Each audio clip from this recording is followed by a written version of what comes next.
이제 오늘 이사야 강해가 8번째 시간입니다.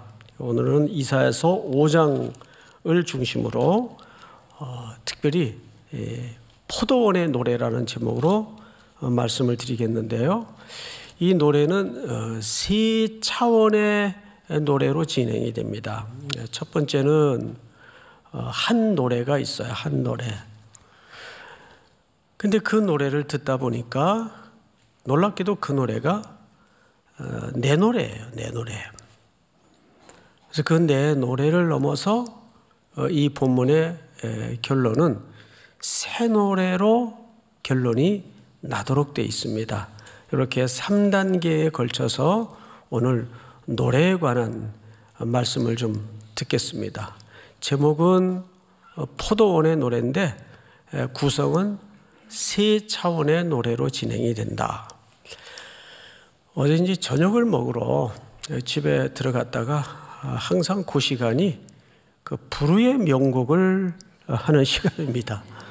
이제 틀어놓고 TV를 보는데 유일하게 제가 이제 TV를 시청하는 시간인데 어제는 그 어느 좀 경력이 꽤 되는 여가수 한 분이 나와서 짝사랑이라는 노래를 불렀어요.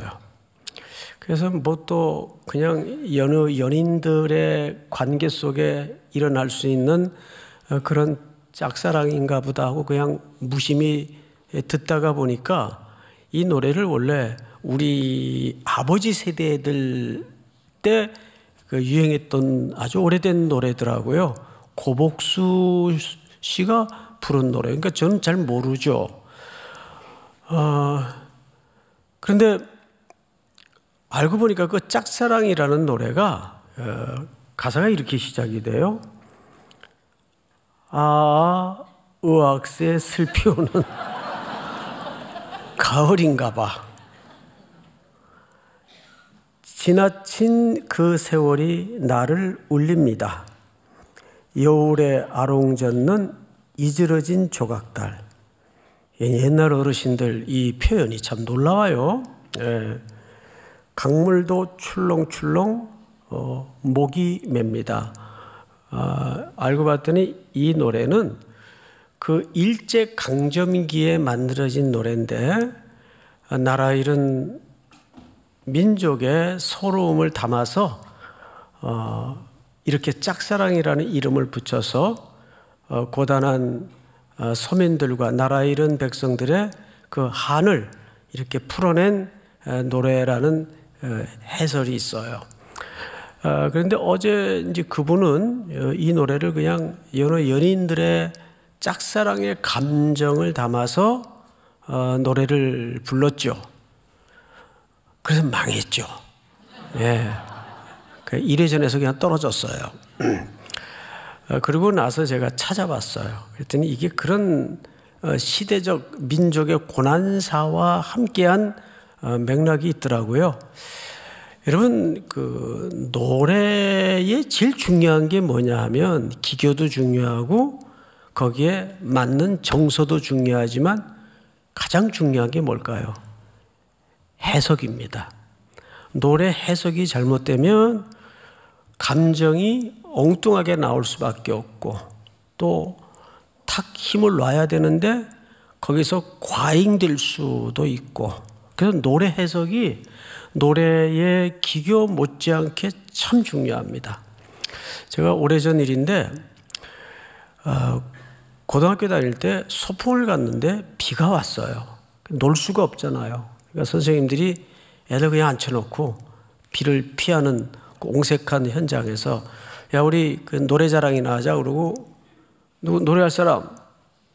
애들이 평소에 조용하던 친구가 나왔어요. 비가 오는데 봄 소풍이었습니다.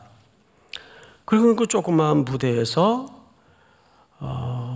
봄비라는 노래를 부르는데 그 봄비도 여러 종류가 있죠. 근데 박인수 씨가 부른 봄비예요. 그게 사실은 락 발라드입니다. 그 노래를 부르는데 무릎을 꿇고 일어났다가 절규하다가 저는 그냥 뿅 갔어요.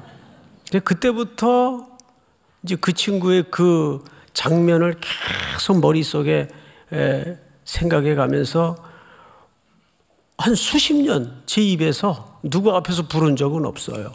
제 입에서 봄비 나를 울려주는 봄 그러면서 이제 수십 년을 그렇게 노래를 불렀어요. 근데 결혼을 하고 나서 계속 그 노래를 차를 타나 집에 있으나 부르니까 정말 제발 좀 그 노래 부르지 말라고, 듣기 싫어 죽겠다고. 무슨 노래인지 모르겠는데 이제 와이프하고 저하고는 이제 좀 세대차가 나요. 한 10년 정도밖에 안 나는데 그러니까 그런 노래를 모르죠. 시대가 다르니까. 제발 좀 그 노래를 부르지 말라고. 몇 년 전에 집에 들어갔더니 당신 좀 앉으래요. 여자들이 좀 앉으라 그러면 무섭잖아요. 자기가 유튜브를 이렇게 찾다가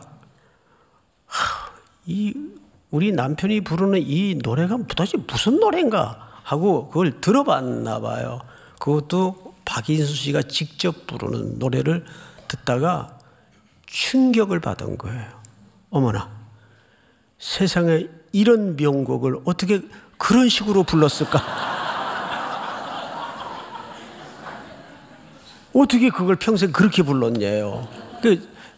제가 부른 톤을 다시 한번 점검을 해보니까 저는 그냥 뽕짝으로 불렀어요. 이게 락 발라드인데 이게 사실 설교자도 그래요. 설교자도 해석을 잘못하면 이렇게 전달을 그런 식으로 하게 됩니다. 오늘 특별히 이 포도원의 노래는 그런 차원에서 굉장히 그 문학적 이해와 이 시의 흐름을 잘 간파하면서 봐야 될 포도원의 노래입니다. 그런 차원에서 우리가 본문을 한번 들어가 보도록 하죠. 이사야 5장을 보시면 나는 내가 사랑하는 자를 위하여 노래하되 내가 사랑하는 자의 포도원을 노래하리라. 그래서 이제 제목이 포도원의 노래인데 여러분 이 사랑하는 자가 있고 그 사랑하는 자의 포도원이 있어요. 이제 그 포도원에 대한 노래란 말이죠. 근데 이 포도원이 어떤 포도원인가 2절을 좀 볼까요? 1절 하반절에 심히 기름진 산해로다. 그러니까 토양이 그냥 완벽한 땅입니다. 거기에 포도원을 주인이 설치를 한 거죠. 땅을 파서 돌을 제거하고 극상품 포도나무를 심었도다. 이 극상품이라는 것은 사실 여기 극상품이라고 돼 있지만 그 히브리 말에는 소레크라는 단어를 썼어요. 이 말은 지명입니다. 예를 들면 우리도 포도하면 우리나라의 최고의 그 산지가 어디입니까? 영동 나왔어요. 또 상주. 예. 제가 검색을 해보니까 영동만 유명한 줄 알았는데 요즘 그 상주 포도가 대단하더라고요. 다 자기 고향 가까운데 다 갖다 대요. 보면. 예. 또 배는 어디입니까? 배. 나주. 또 있죠. 나주 말고. 그렇죠. 그 다음에 하나만 더 합시다. 인삼. 풍기도 있습니다. 풍기. 예. 그러니까 이렇게 그 특산품이 유명한 산지가 있죠. 여기 소레크라는 말은 포도 이름이 아니고 영동포도 뭐 이런 격으로 이해를 하시면 좋을 것 같아요. 그러니까 최고의 좋은 포도가 나는 그런 의미를 설명하고 있는 겁니다. 극상품 포도나무를 심었도다. 그 중에 망대를 세웠고 또 그 안에 술틀을 팠도다. 좋은 포도 맺기를 바랐더니 무슨 포도가 나왔어요? 예. 당연히 이런 환경이니까 주인은 최선을 다한 게 아니라 최고의 조건을 갖추었어요. 맞죠? 예. 그런데 그러면 당연히 최고의 포도가 맺어야 되는데 무슨 포도가 났다고 돼 있죠? 들포도. 들포도라는 것은 들에 난 포도라는 그런 말이 아니고 그 히브리 말을 찾아보면 두 가지 맛, 시고 쓰고 그 뜻입니다. 여러분 우리 포도 잘못 이렇게 집어서 맛보다 보면 그런 맛 걸리죠. 그러면 우리도 모르게 자연스럽게 어떻게 되죠? 이게 뱉어버리고 싶죠. 그리고 실제로 뱉기도 하죠. 그러니까 그게 들포도예요. 시고 쓰고 그 뜻입니다. 자, 그런데 여기 보면 극상품 포도나무를 심었다 할 때 심었다가 창세기 2장 8절에 보면 이렇게 되어 있습니다. 한번 띄워주실까요? 여호와 하나님이 동방의 에덴 동산을 뭐 하시고? 창설하시고. 에덴 동산을 하나님께서 부족하게 만들었습니까? 완벽한 환경으로 만들었습니까? 그렇죠. 그리고 거기에 완벽한 환경을 만들 때까지 하나님이 계속해서 토브라는 단어를 써서 보시기에 좋았더라, 보시기에 좋았더라. 그리고 사람을 만든 후에는 심히 좋았더라. 그렇게 에덴 동산에 최고의 하나님의 형상을 담은 걸작을 심어놨어요. 그래서 학자들은, 구약학자들은 보통 이 포도원의 노래 속에 이미 에덴 동산의 그림이 감춰져 있다라고까지 설명을 합니다. 굉장히 유관한 이미지 그림을 갖고 있어요. 자, 그런데 그 무흠하던 환경에서 하나님의 형상대로 지음받은 인간은 뭘 토해냈나요? 죄를 토해내고 들포도를 맺은 격이 됐습니다. 오늘 이 노래 속에는 그런 암시가 사실은 담아져 있는 거예요. 자, 2절을 다시 보십시다. 3절. 예루살렘 주민과 유다 사람들아. 자, 여기서 이제 조금 장면이 굉장히 깜짝 놀랄 정도로 바뀌어요. 지금 이 소리를 누가 고함치고 있어요? 스토리 안에 포도원 주인이 마치 뛰어나온 거예요. 이야기 밖으로. 여러분 그 뮤지컬 연극 같은 거 보면 뭐 그래도 평생 한두 편씩은 보셨을 거 아니에요. 보면 이제 이 무대에서 포도원 스토리가 진행이 됩니다. 그러다가 자기네들끼리 대화를 또는 노래를 주고받다가 이 포도원 주인이 갑자기 청중 속으로 향하거나 청중 속으로 뛰어드는 거예요. 여러분 이걸 어떻게 생각하세요? 그러면 청중들이 깜짝 놀라죠. 어떤 적극적인 극은 복도 밖으로 뛰어나가서 이 무대에 있던 사람이 막 청중에게 묻는 거예요. 어떻게 생각하십니까? 그러면 청중은 이 스토리를 듣다가 보다가 자기들도 모르는 사이에 뭐의 일부분이 돼버리는 거죠? 이 스토리의 일부분이 돼버리는 거예요. 맞죠? 자기도 모르게 이 스토리의 일부분이 되어버리는 거예요. 지금 그 장면입니다. 지금 이야기의 내용이 진행이 되다가 쓰여지다가 그 이야기의 주인공이 갑자기 이야기 밖으로 튀어나와서 뭐라고 소리 지르고 있죠? 예루살렘 주민과 유다 사람들아 구하노니 이제 나와 내 포도원 사이에서 사리를 판단하라. 이거는 수사법이죠. 어떤 답을 요구하는 게 아니라 말하자면 호소하는 거죠. 하소연하는 거죠. 이럴 수가 있느냐? 나와 포도원 사이를 판단하라는 말은 무슨 의미일까요? 내 노력이 부족했냐? 내 수고가 부족했냐? 내 보호가 부족했냐? 땅이 잘못됐냐? 그 뜻입니다. 그래서 3절을 다시 보시면 나와 내 포도원 사이에서 사리를 판단하라. 자, 주인의 노력이 부족했던 겁니까? 포도가 잘못된 겁니까? 포도가 잘못된 거예요. 이런 포도가 나와서는 안 되는 거예요. 자, 그런데 4절, 내가 내 포도원을 위하여 행한 것 외에 무엇을 더할 것이 있으랴? 내가 좋은 포도 맺기를 기다렸거늘 들포도를 맺음은 어찌 됨인고? 계속해서 하소연을, 탄식을 포도원 주인은 쏟아내고 있습니다. 이야기 밖으로 튀어나와서 이제 자, 여기 이제라는 말은 시간을 얘기하는 게 아니고 어떤 중요한 전환점을 얘기하는 거예요. 3절에도 보면 이제라는 말이 있죠. 3절 볼까요? 이렇게 되어 있습니다. 예루살렘 주민과 유다 사람들아 구하노니 이제, 시간을 얘기하는 게 아니에요. now, 지금, 그런 의미가 아니라 그러므로 이제 어떤 주인의 돌연한 전환을 암시하고 있는 거죠. 주인이 어떻게 돌변하는가 한번 보십시다. 5절, 이제 내가 내 포도원에 어떻게 행할지를 너희에게 이르리라.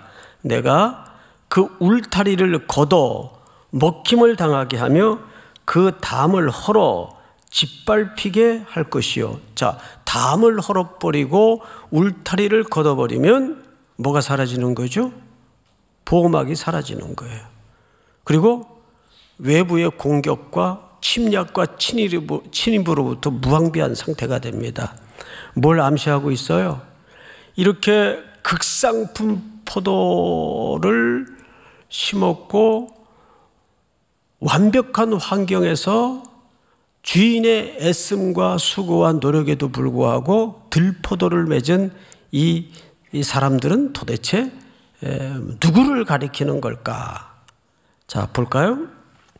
6절, 내가 그것을 황폐하게 하리니 다시는 가시를 자름이나 북을 돋우지 못하여 찔레와 가시가 날 것이며, 당연하죠. 울타리가 다 무너지고 제거되었으니까, 담이 허물어졌으니까 들짐승들이 들어올 것이고 외부의 침략이 가능해질 것이고, 이 유다와 예루살렘은 사실상 포도원으로 비유가 되는데 그들의 운명이 향후 어떻게 될 것인지를 시어를 통해서 노래로 소개하고 있는 거예요. 자, 볼까요? 6절, 내가 그것을 황폐하게 하리니 다시는 가지를 자름이나 북을 돋우지 못하여 찔레와 가시가 날 것이며, 내가 또 구름에게 명하여 그 위에 비를 내리지 못하게 하리라 하였으니. 자, 여러분, 앞에 뭐 황폐하게 할 것이다, 무너뜨릴 것이다, 담을 할 것이다, 울타리를 제거할 것이다, 여기까지는 다 주인의 분노 속에 그럴 수 있다고 봐줘요. 아, 정말 주인이 대단히 화가 나셨구나 봐지는데, 여기 더 놀랄 만한 일이 뭐냐 하면 이 주인이 구름을 명할 것이고 그래서 비를 내릴 거래요. 또 비를 움직일 거래요. 6절 하반절에 보니까 구름에게 명하여 그 위에 비를 내리지 못하게 하리라 하셨으니, 그러니까 비를 조종할 수 있다는 거예요. 그 주인이 조금 너무 나갔나? 이분이 도대체 누굴까?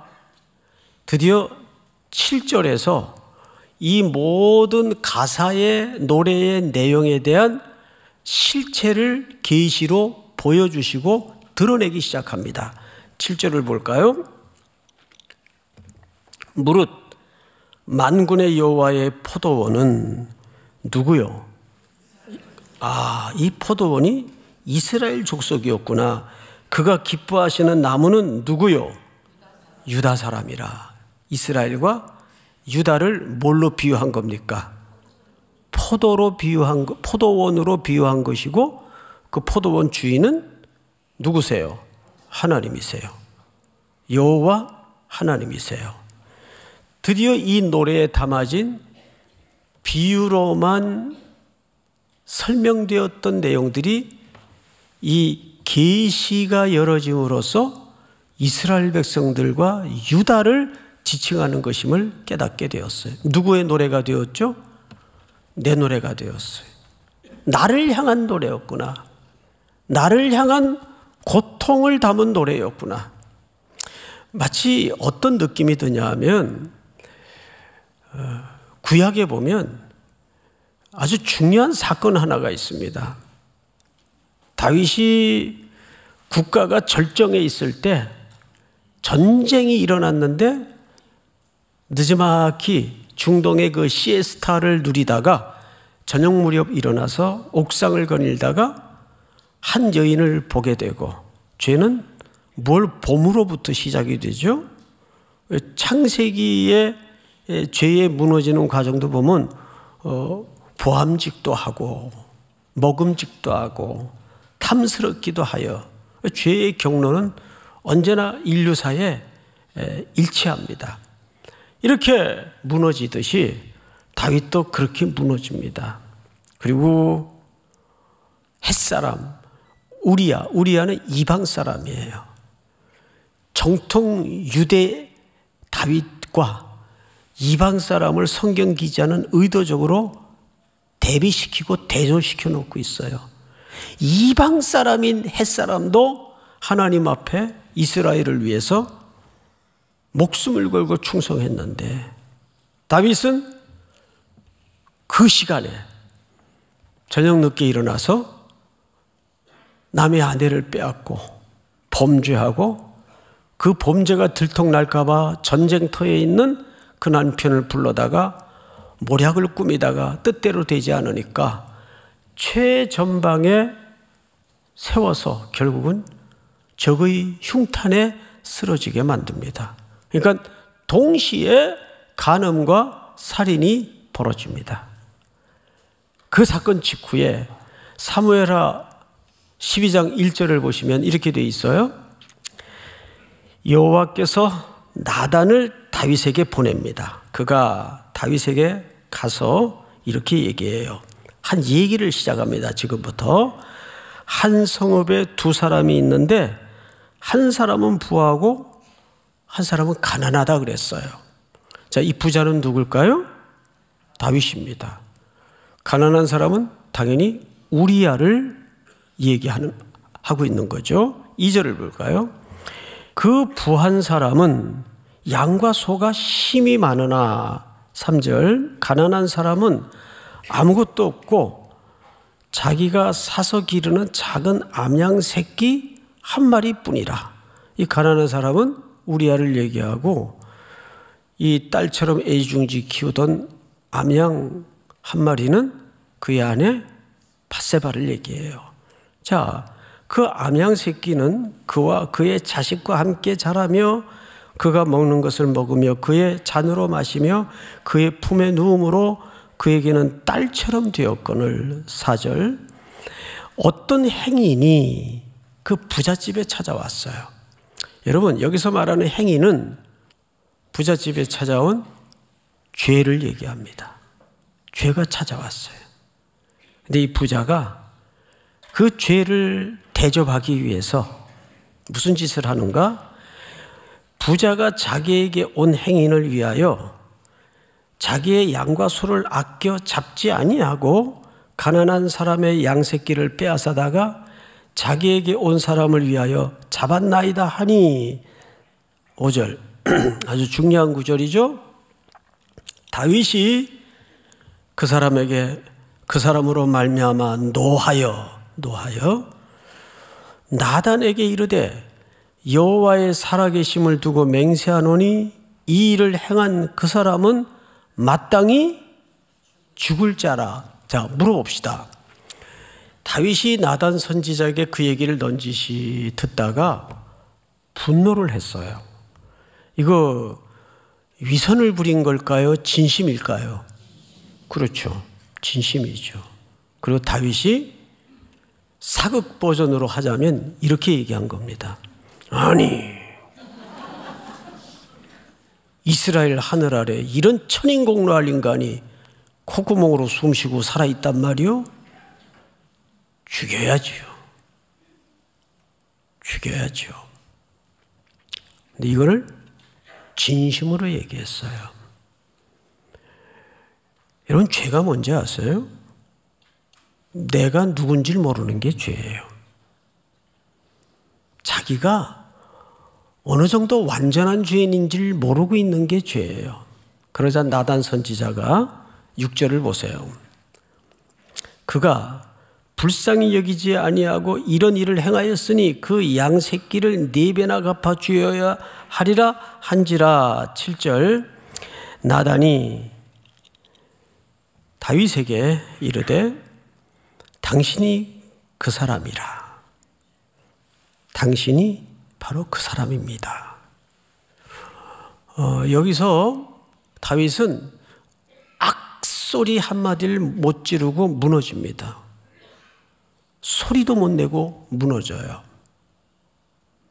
꿈에도 그 죄인이 자기일 줄을 몰랐어요. 이게 인간이에요. 그리고 그는 시편을 통해서 얼마나 처절하게 회개를 하는가 하면 내가 모태에서부터 태어날 때부터 죄악 중에 출생하였으며 나를 정하게 하사 우슬초로 나를 깨끗하게 하소서. 그리고 또 다른 시편을 보니까 밤새 얼마나 회개했는지 내가 눈물로 침대를 띄웠나이다. 얼마나 울었으면 눈물 위에 침대를 띄웠대요. 정말 처절한 회개를 한 거죠. 여기 본질은 뭐냐 하면 당신이 그 사람이라. 오늘 이 포도원의 노래에서도 그 반전이 있어요.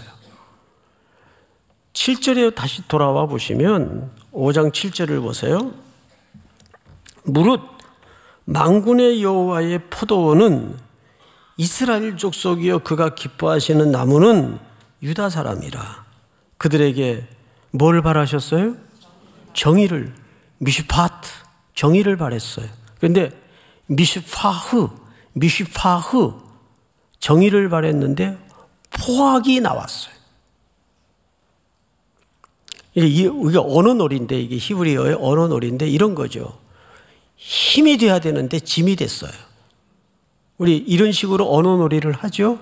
이렇게 라임을 맞추어서, 히브리어에도 그런 라임을 맞추어서 이런 식의 표현이 있어요. 미슈파트, 공의를 바랬는데 미슈파흐, 포악을 토해냈습니다. 우리 5장까지 오는 어간에 이사야가 슬픔을 담고 활동했던 이 시대는 어떤 시대였습니까? 종교 지도자들이, 정치 지도자들이 연약하고 가난한 백성을 짓밟아서 얼굴을 땅에 대고 문지르는, 맷돌질을 하는 그런 포악이 일어났던 시대예요. 미슈파트는 사라지고 미슈파흐, 포악만 남는 시대. 또 볼까요? 그들에게 공의를 바라셨더니, 여기 체다카, 공의를 바라셨더니 도리어 뭐가 부르짖음이었도다. 부르짖음, 이 체아카입니다. 체다카를 바라셨는데 체아카, 부르짖음이 토해내졌어요. 온 땅에 백성들의 비명소리가 하늘을 찔러요. 일부 때도 이제 그런 얘기를 나누었지만, 여러분, 지금 어느 시대보다도 정관계, 경제 재계,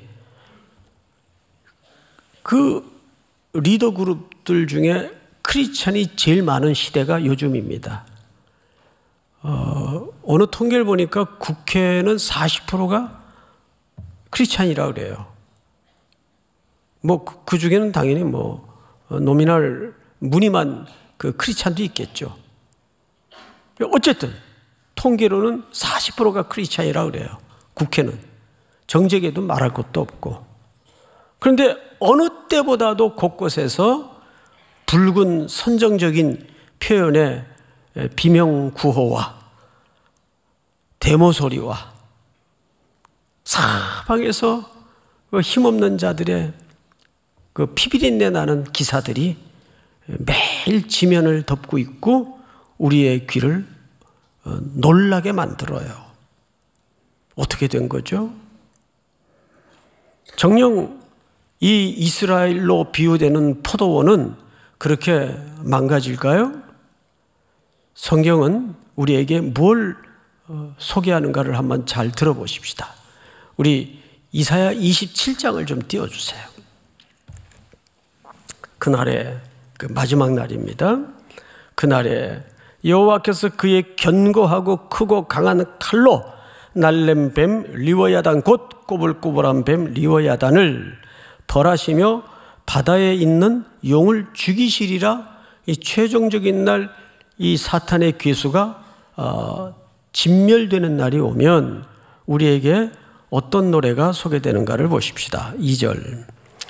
그날에 너희는 아름다운 포도원을 두고 노래를 부를지어다.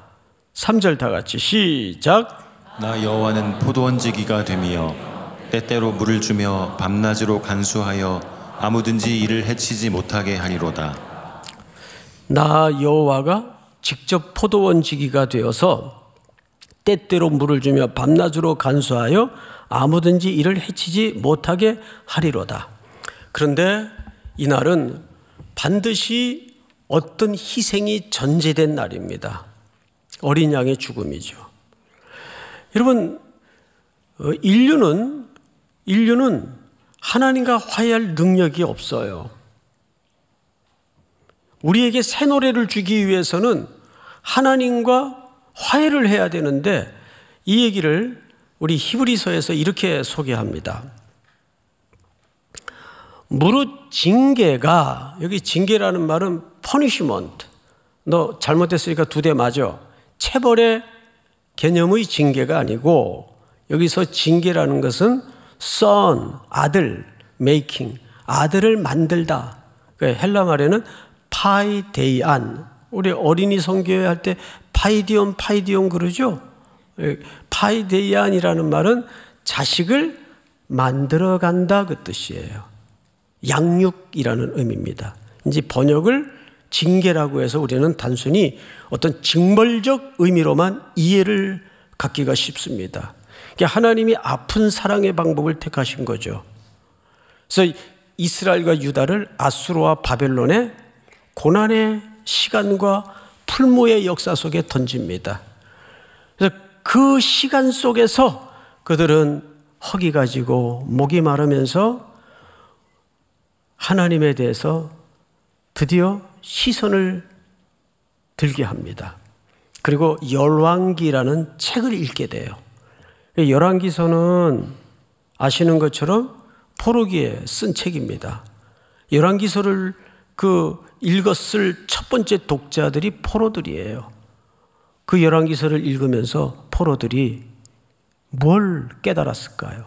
아하, 우리가 이 고난의 시간을 마주하게 된 것은 열왕의 역사를 통해서 하나님의 율법을 어기고 신명기 역사관에서 떠나서 우상 숭배에 빠져 있었던 까닭이구나. 결국 우리의 참된 왕은 열왕이 아니라, 그 열왕들은 누가 요구해서 생겨진 제도입니까? 백성들이 요구해서 생겨진 제도예요. 이런 왕들이 우리의 진정한 왕이 될 수 없고, 왕 중의 왕이신 우리가 기다리던 그 메시아가 오셔야 되겠구나. 그래서 그 풀모의 역사 속에서 그들이 더 누구에 대해 목마름이 회복이 됩니까? 메시아에 대한 목마름이 회복이 됩니다. 그리고 그들의 신앙의 제자리를 잡습니다. 포로로 처음에 끌려갔을 때는 언제 끝날지도 모르죠. 고역은 더 심해지죠. 하나님에 대한 신앙마저, 그 흐릿한 신앙마저도 흔들리기 시작했어요. 고대 시대의 전쟁은 신들과 신들의 전쟁이에요. 그들이 져서 끌려왔으니 그들의 인식 속에는 누가 진 거예요? 하나님이 진 거예요. 우리도 하나 보호하지 못하는 하나님, 하나님에 대한 오해죠. 그나마 이 세들은 모국어마저 잊어져 가는데 확 신앙이 흔들렸어요. 그때 한 선지자에게 붓을 들려서 그런 포로기에 성경들을 쓰게 만듭니다. 그리고 그 성경을 읽으면서 그들이 두 가지를 깨닫게 돼요. 우리가 하나님을 떠났었구나. 우리가 말씀을 떠났었구나. 그러면 역사의 해답은 어디에 있겠어요? 결국 말씀으로 돌아가야 산다. 말씀으로 돌아가야 산다. 그래서 히브리서 12장 1절을 다시 보시면 이렇게 되어 있어요. 무릇 징계가 당시에는 즐거워 보이지 않고 슬퍼 보이나 후에 그로 말미암아 연단을 받은 자들은 뭐와 뭐의 열매를 맺느니라? 이 순서를 주목하셔야 됩니다. 의라는 것은 그리스도를 얘기합니다. 그리스도가 의예요. 맞죠? 그러면 하나님이 우리를 뭐로 여기셨습니까? 의로 여기셨어요. 그리스도로 말미암아. 그래서 우리가 용서받을 수 없었던, 씻을 수 없었던 죄값이 지불되었습니다. 누구의 의가 이루어진 거죠? 하나님의 의가 이루어진 거예요. 그리고 우리에게 얻어진 결과는 평강. 이 평강은 왜 아무 걱정도 없고 홍야홍야 좋은 게 좋은 거고 그런 평강을 얘기하는 게 아니에요. 관계적 개념이에요. 우리도 사람 사이에 관계가 흐트러지면 얼굴이 어두워지고 가정 분위기도 싸해지고 애들도 각자 방에 들어가서 거실에 나오지도 못하고 분위기 장난 아니죠? 예, 그런 거예요. 우리가 인류가 하나님과 관계가 망가졌으니까 이런 여러 가지 증상들이, 썩은 냄새들이, 악의 증상들이 나타나는 거예요. 그래서 예수 그리스도의 의되심과 하나님의 의가 나타나서 로마서 3장에 한 의가 나타나서 우리가 의로워졌어요. 그리스도 은혜로. 그리고 우리와 하나님 사이에는 뭐가 이루어지죠? 평강이 이루어져요. 그리고 그 평강은 평강에 뭘 맺느니라고 되어 있습니까? 열매를 맺느니라. 할렐루야.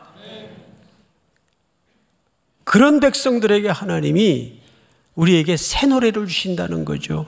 그러니까 이 새 노래는 그 뿌리와 실체가 누구와의 결합을 통해서 새 노래가 이루어지는 거예요? 그렇습니다. 어제 40년 지기 친구 아들이 결혼식이라서 결혼식을 가까운 서대문에 잠깐 다녀왔습니다.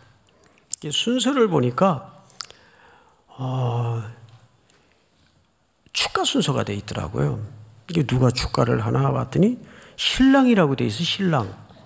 그래서 신랑 쪽에 누가 하나 보다 그냥 막연히 그렇게 생각을 했는데 축가 순서가 되니까 신랑이 탁 가운데 그 길로 나가더니 마이크를 딱 잡고 신부를 향해서 CCM 노래를 부르는데 그냥 가수예요. 얼마나 잘하는지. 그 아기 때 봤거든요.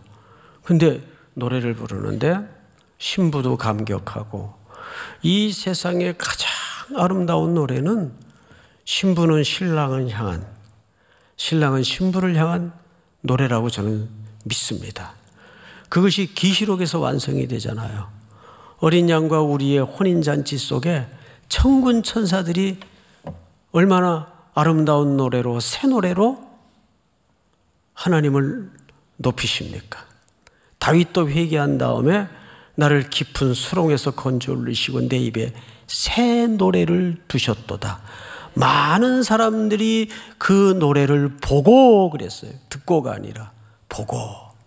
그 노래로 말미암은 모든 삶을 얘기하는 거예요. 믿습니까? 이제 이 이사야서 5장은 한 노래로 시작해서 그 노래가 누구의 노래였어요? 나의 노래였어요. 그 내 노래는 전 처참한 결말로 끝났지만 슬픈 애가로 끝날 뻔했던 내 노래가 그리스도의 어린 양의 죽음을 통해서 무슨 노래가 되었나요? 새 노래가 되었습니다. 새날도 여러분들에게 그런 아름다운 미래가 전망되는 큰 은혜가 있기를 주의 이름으로 축복합니다. 우리 다 일어나십시다. 주는 완전합니다.